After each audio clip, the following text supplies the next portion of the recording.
Is the dollar losing its reserve status?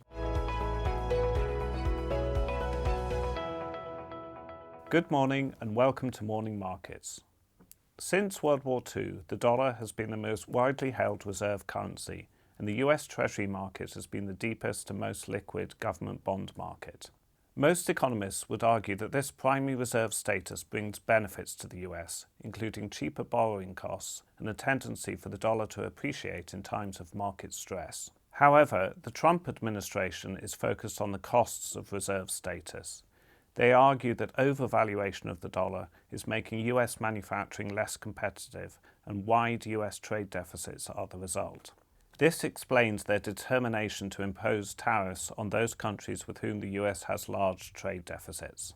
The problem with this logic is that imposing tariffs on US trading partners puts a tax on US consumers, and the extremely negative equity market reaction to Trump's reciprocal tariffs shows that investors expect the US economy to suffer as a result.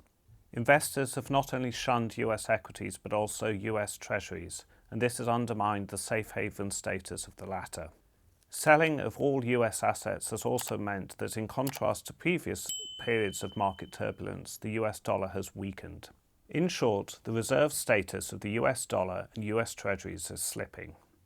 Although this is forcing Trump to backtrack to some extent on tariffs, the damage has been done, and investors will now require a higher political risk premium to invest in US assets. Thank you for listening.